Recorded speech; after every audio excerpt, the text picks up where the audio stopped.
Hello and welcome to our Journey to Success series. My name is Sim and I'm the head of content here at Unlimit, and I'm so excited to have you with us here today. I would absolutely love if you could just jump straight in and give us a little bit about your career journey and what has led you to co-founding Native Teams. Thank you. Hi. So my name is Alex. Just a brief intro about myself. I'm Alex. I come from North Macedonia, small country on the Balkans. And why I mentioned this is because my journey started off right there, and it's still going right there, which is a little bit uncommon when it comes to the location and how startups are coming here and so on and so on. So how it started is that basically, I didn't plan this, right? So I've never planned to co-found something. It just came to me as an opportunity, right? You know the story about the red car. So when somebody asks you, for example, how many red cars have you seen today, Alex, on your way to work? No way I can tell you, right? But if you ask me, well, tomorrow when you go to work, please count the red cars, I would count them and tell you. So it was basically on that analogy kind of a thing. I was actually looking for a job, anything that I can work, right? And I met Jack, which is the founder of Native Teams now, my business partner. And I actually started working for him as a customer support manager, right? And then at some moment, he told me, look, this is a really good opportunity for you and me to start something together.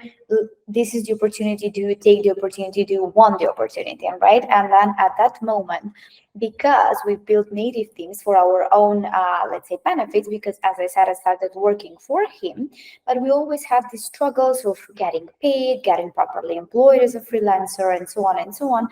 And he really loved to work with people on the Balkans, right? He was in Macedonia way before we met, like a couple of years way before we met, but he always had these struggles, okay? So then we decided, okay, so if we want to keep working together, and we did want to work together with myself and a couple of other team members, we said, great, let's do something about it. Let's fix our own problems and then do the same for other people. And he did ask me, do you see the opportunity here? And this is the same as I say with the red car. I would have keep working for him, although we had all of these issues. But when we saw the opportunity of resolving these issues, not only for ourselves but for other people as well, we actually grabbed that. So that's how it started. I worked for him for 3 years, and then we started Native Teams, right? So that's what I said at the beginning. I never planned to be in a position where I am now. And it was a really authentic and a natural, let's say, flow of how working for someone led me to become actually a business partner with the same person, and also the people that at that particular moment were also my colleagues and his employees as well. So again, it's an authentic story. And I know a lot of people, when it comes to startups, would say that the best and the most successful startups are the ones who are resolving their own issues. But it's so true, right? And this is another proof that it's so true, because when you know what the pain point is and you resolve it for yourself, you know what other people would need to. So that's like a brief story of how it started. It wasn't planned, but it actually, I think I was also lucky, right? I always mention this, like there is luck. We should really think about how lucky we are in a situation like this. So it was the right time, the right circumstances, building something that I needed with the people that also were depending on that solution. But it's also like really being at the right place and the right time. Thank you for sharing that. That's wonderful. And I think it is very exciting because, as you said, particularly like with startups and like new innovations and solutions, we're always seeing that people are trying to, of course, address a pain point or fill a gap in the market. And it's really interesting to hear how people's stories evolve. I mean, in your journey, I think for the next question, which I wanted to ask you, but you've slightly started to answer it, was about what actually motivated you to co-found the business, and being in a startup sort of culture, how did you find the early stages of that journey in particular? That's a really interesting question, because when people ask me what motivates you to do this, I always say because it's fun, right? As a person, honestly, I'll be honest with you, when I had to start working, and it was at the age of 22, I'm 32 now, I always hated work, right? Getting up in the morning, not knowing what I'm doing, just going to work to pay my bills. I always said, look, this is not what I'm supposed to do. This is not what I want to do. I know I have to pay my bills, but there is another way to do that, right?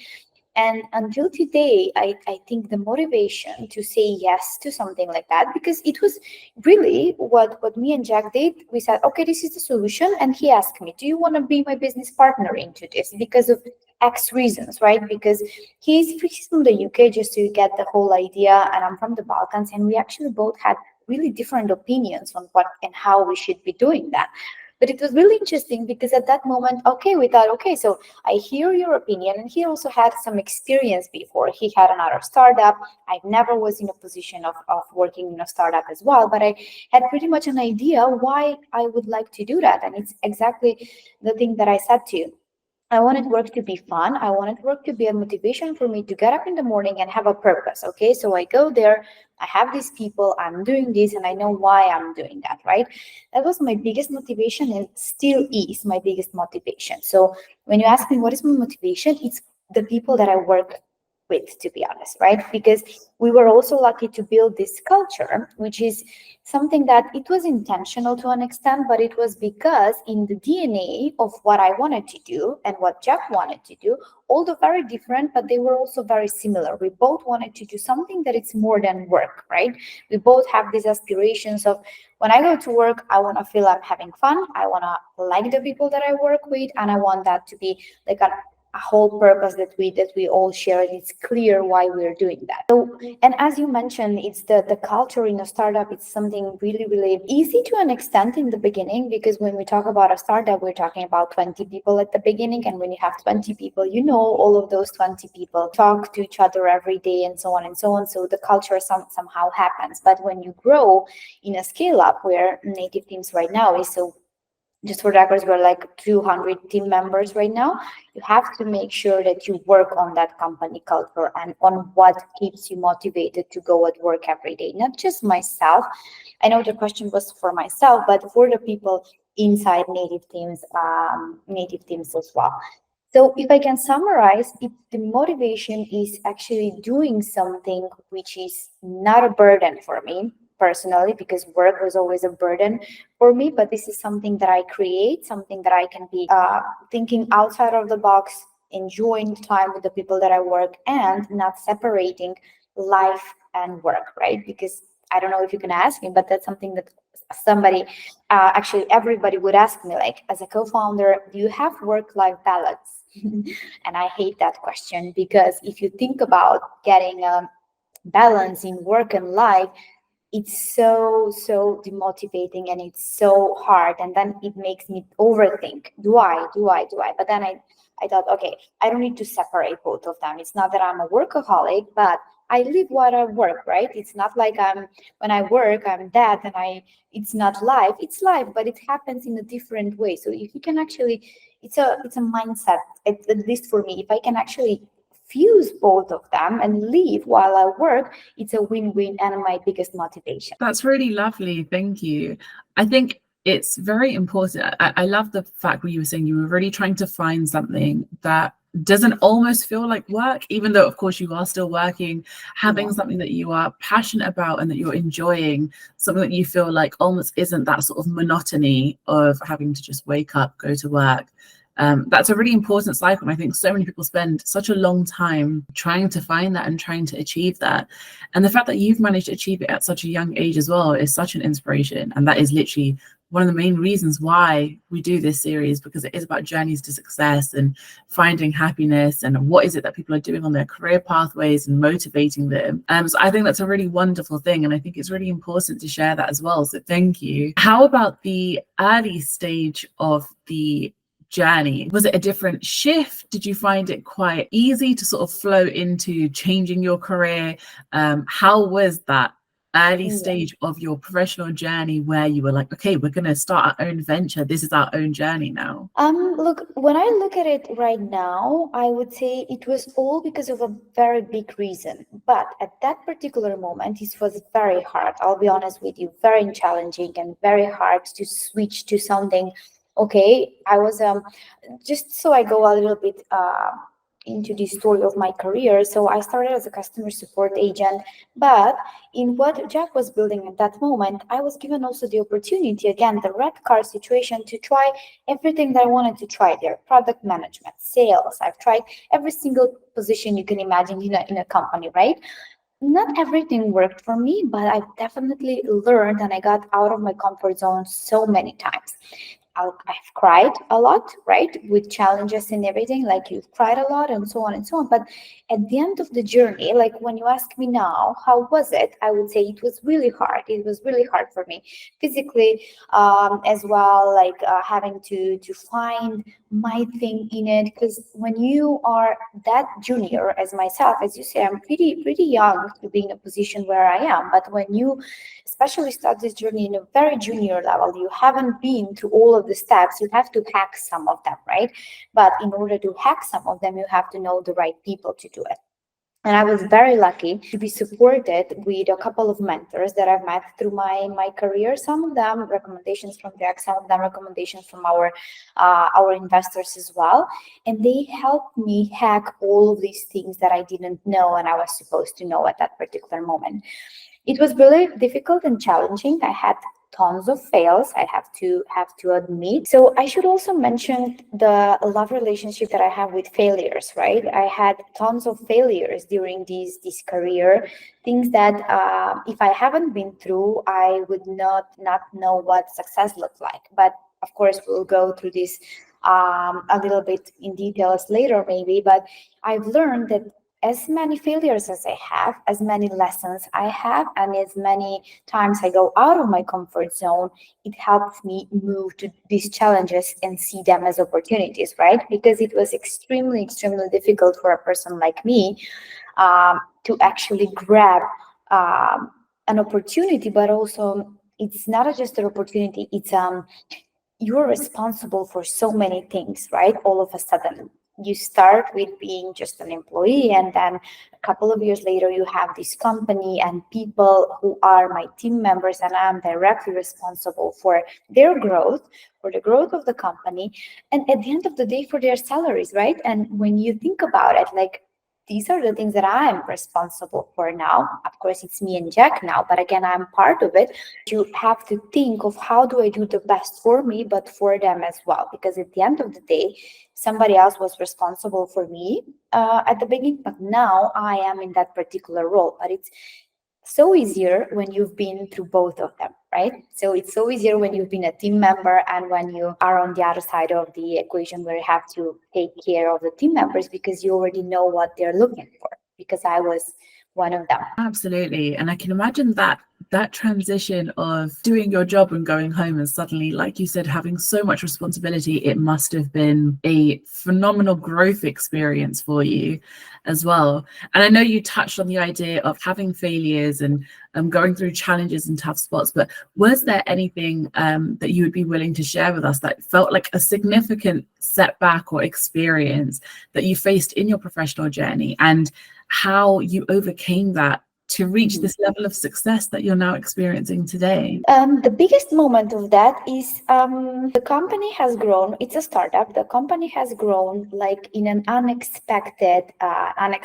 way. I mentioned this as well. Some of the things that I had to do in this company were a little bit ahead of me, meaning that my biggest challenge, my biggest setback was growing, but maturing together with the company as well. So that would mean that at some point, and I'll tell this is a really personal story, but I'm really fine of sharing it. At some moment in this company, I was the COO, right? COO of Native Teams. But as I mentioned, as the company was growing, but not only growing, but maturing as well, because there is a huge difference between growing and then maturing the company as well.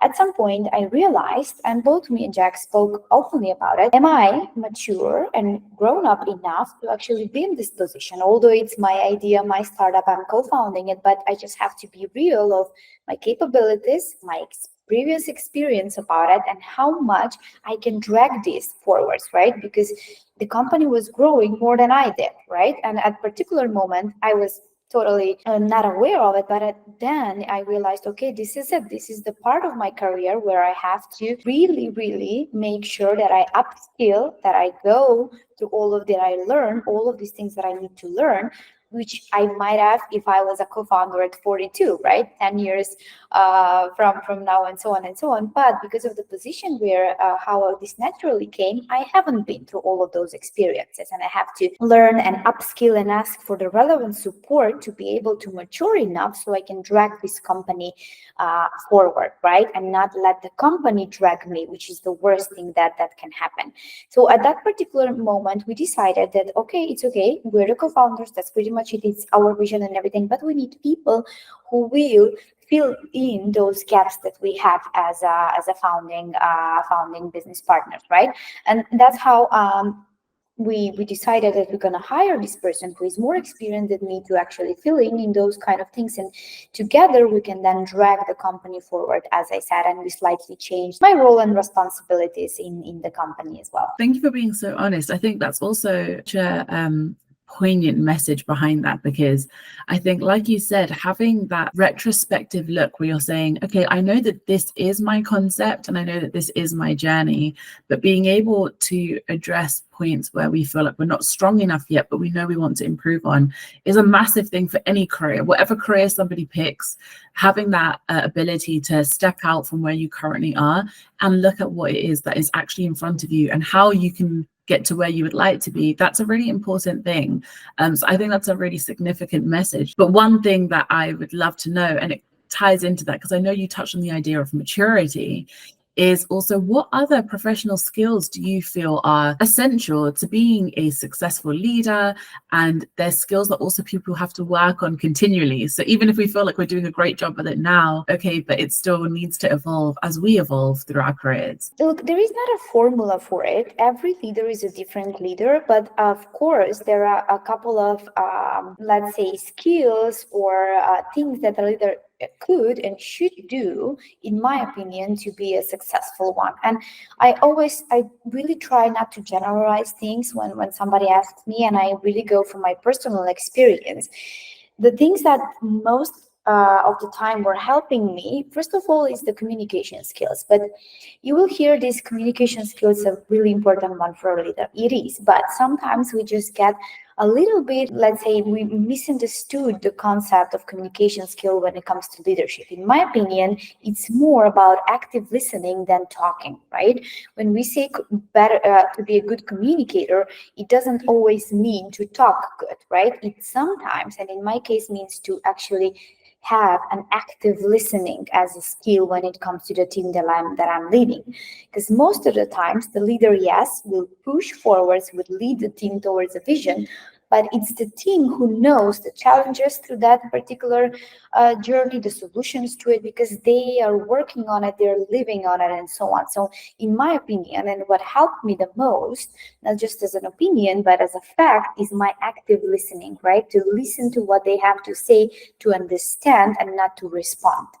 Again, being a good communicator when it comes to this also helps, but being an active listener is something that helped me a lot, because you also give a meaning to what they're saying, right? Because as I mentioned, in 90% of the time, a leader will push the team forward, but the team knows what is the solution to any of the challenges that they're facing, and so on and so on, and usually have the answer to those ones as well.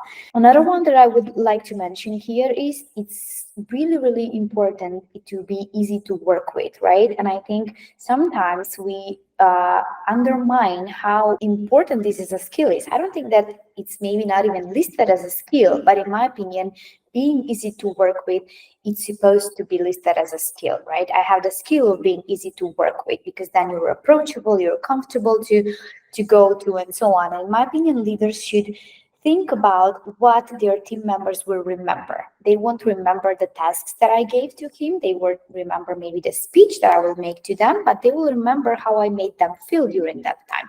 It's a human characteristic. Like it or not, we all remember the feelings, right? So whoever is going to listen to me now is going to remember how I made you feel with the things that I said. It's a human characteristic. So I try to connect that with leadership and be as easy to work with, but also, you have to have this particular moment of asking for help when needed, right? It's another skill that a leader should show, because if you're a leader, doesn't mean, yeah, that you have to know everything. Nobody knows everything, and it's something, in my experience, that some of the leaders will easily forget, because you feel the responsibility. It's my team, I have to lead it, it's my obligation, I'm accountable for it. Yes, but really asking for help or for support for other leaders or for team members, whoever it is, it's such an important thing to do, right? Because everybody knows that they need help, but not everyone will ask for that help, especially when it comes to people who are in a leadership position. So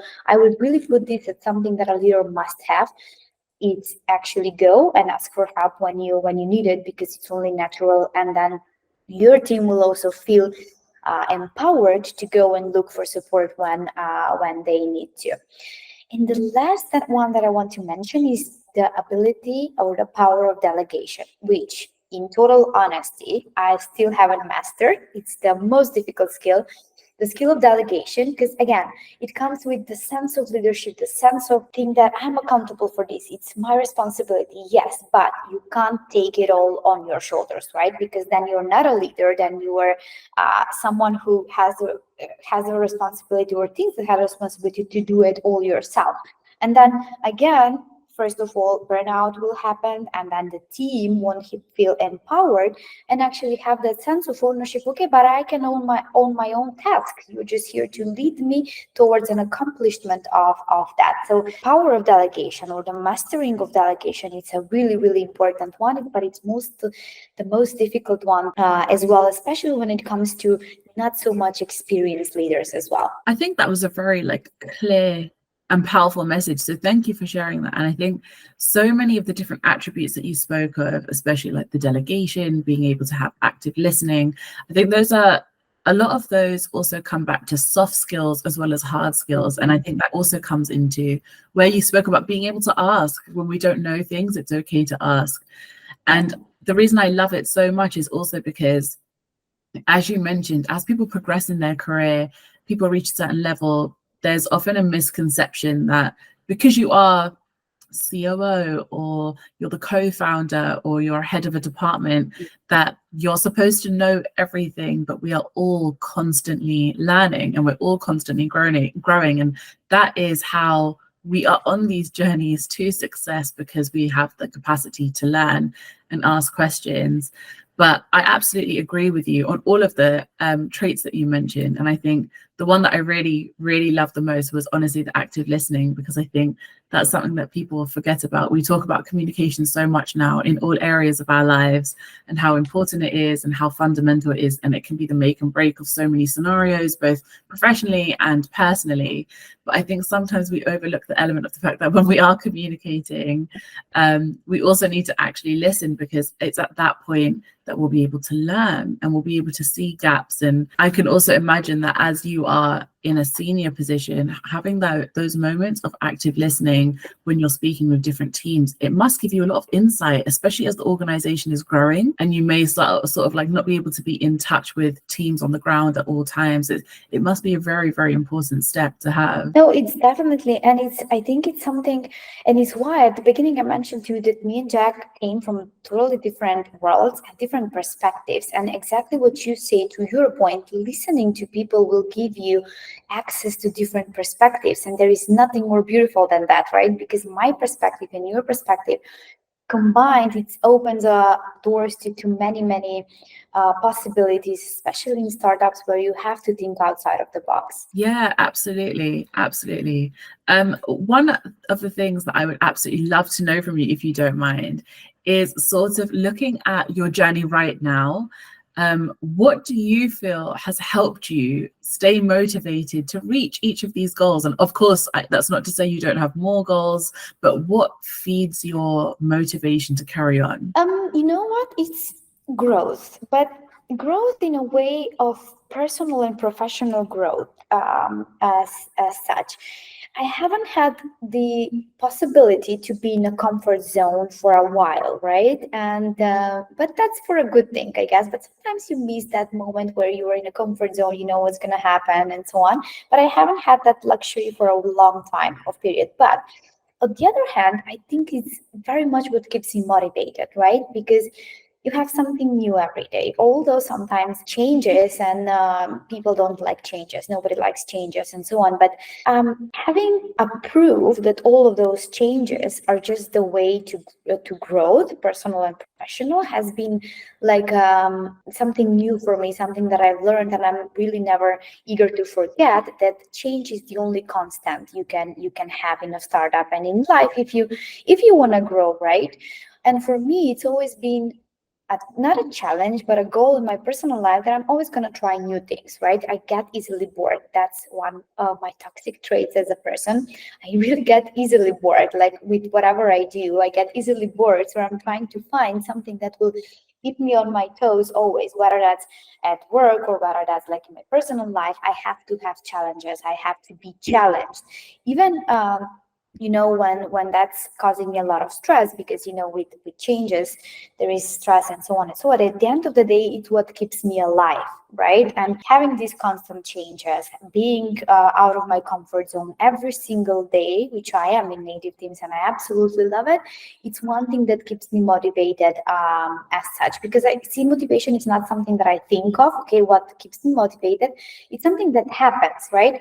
I have work to do. I have things to do. I have things to think about. I have, I don't know, my pen and paper to be creative and write something that I want to do next day and so on. And that's motivation for me at the end of the day. Thank you. I do love that. I think it's very interesting. I also love the fact that you just sort of feel like you're recognizing within yourself traits about your personal character that are feeding into your work. And I think that's something that's a really good point of self-reflection, because I feel like I also do that. And I think it's really important. But sort of looking at your own journey and from what you've experienced, of your own motivations and what feeds you, what advice would you share to people that want to also become leaders and entrepreneurs in the tech space? Okay, the very first advice is, I would say, be ready for tons of failures, right? Be ready for tons of failures. And another one, and I know this might sound a little bit contradictory of everything that I said, the advice that I give to people when they ask me, like, I have this idea, I really want to start,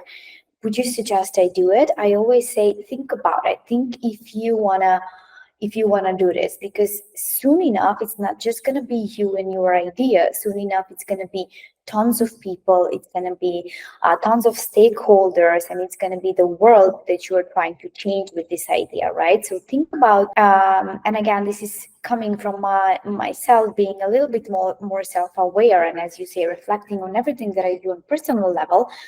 Is this your thing, right? Is this what you as a person can handle? If is this something that you want to do? Because I've met tons of co-founders that are suffocating on the things that they've started, right? Because it's really nice, it's really beautiful when people ask you for the success, when you go on an interviews like this, and so on and so on. But on the other hand, can be very tiring if you really don't want to do that, right? So the first advice that I would give is, talk to founders, try to understand what they do, even if you can row shadow, right? I never had the chance to do that, to row shadow. Maybe if I did, I would have like a different opinion and never went into this journey. But I haven't had that particular option. I'm happy for it. But try to think about it, like, is this something that I really want? Because it can be your greatest success. It can be the place where you feel like it's your natural habitat, but it can also be such a really exhausting, let's say, journey. And then you think, okay, this is not for me. This is not what I want to do, and I'm going to be stuck in a dead end job, because that's what my thing is. So, and however hard this sounds, it's the only advice that I always give to people. It's about, think about it, connect it to your personal values, right? We all have our personal values, we all have our personal traits, and think if this is something that you want to do, because it ain't easy. It's not like fun and success stories every day like the one that I'm sharing now, but it's failures almost every minute, right? It's failures every minute, whether that's your personal one or something went wrong when it comes to your team or whatever we have done. It's on you to actually deal with it, and we have to understand that part that comes with it. So if you're not a person who wants to work under a lot of fun but also stress, just think about the things that you want to do, and be ready for the tons of failure that comes with that. Yeah, thank you for sharing such an honest answer. I think a lot of what you said comes down to like there has to be acceptance of a lot of accountability on multiple levels, whether you're accountable for the impact you're going to make, for your ideas, for the fact that things may not go right, for other people once your organization grows. It sounds like there is just a mass of accountability with these things. And I think that's a really good advice because, as you said, I think so many people in the world want to create change in different ways. And I think a lot of the time we have great ideas, but also the work behind it may not be as beautiful as what we always think it's going to be. So that's also one of the reasons why we have series like this and content like this, because it's so important to give exposure to that. And speaking with people like yourself who have been through that and are now seeing the fruits of your labor as well, it's a really good comparison. So thank you so much. I'm on my last question, and it is my ultimate favorite question to ask people because it can be so open-ended, and it is simply just, how do you define success? Look, my definition of success is a very good learned failure. Okay, that's my definition of success. I don't separate success and failure. There is like a really thin line between the both of them, and I always think, okay, but what does it mean? Am I really successful? Honestly, most of the times I ask myself, am I really successful, or am I just following my purpose, right? So if I have to say what makes me feel successful and what's my definition for it, is following a purpose. And again, I try to connect this with what's natural, because as human beings, whatever you do, it's defined by nature, right? So it's belonging to something, doing something for a purpose. Like, if I can explain this better, it starts with anthropology, and sometimes, and it's really sad that we forgot about things like that, really the basics of what a human being does to feel motivated and successful. And that's, for example, in the earliest of the times when human was trying to actually find their purpose, there was let's say a group of people, a leader of that a group of people, and every single person in that group knew their particular role on how they're going to contribute to the end result, which at that time was fair enough to survive, right? But everyone had, somebody would hunt, somebody would cook, and so on and so on. But everyone had a really defined role of what they were going to do, so they achieved their end goal, which was to survive. I will try to connect that with myself. Okay, so what is that I want to do to thrive, right? Because we're not talking about survival now, but again, it's really simple. It's what helps me thrive, what helps me feel like I have accomplished something, which is success, right? As a really well accepted term of those kind of things. So what helps me is actually knowing my purpose into all of this, and connecting that purpose to my personal values as a human being. As I said to you, I really wanted to work to be something that is not just a job, something that it's fun, something that it's easy, and something that will challenge me every day, because I get easily bored. So how I'm trying to define success here is that I found my purpose, right? That I found my purpose into this whole group that we have, if you want to put it that simple, and I follow that purpose, and I know exactly what my role is in there. And if I actually succeed to show this way to all of the people who are in native teams and to all of our users as well, it's actually what makes me feel successful, right? Knowing my purpose and actually helping people know their purpose in their everyday work life. It's what success means to me. Thank you so much. That was very, very poignant, and that's a great note to end on as well, because I love that answer.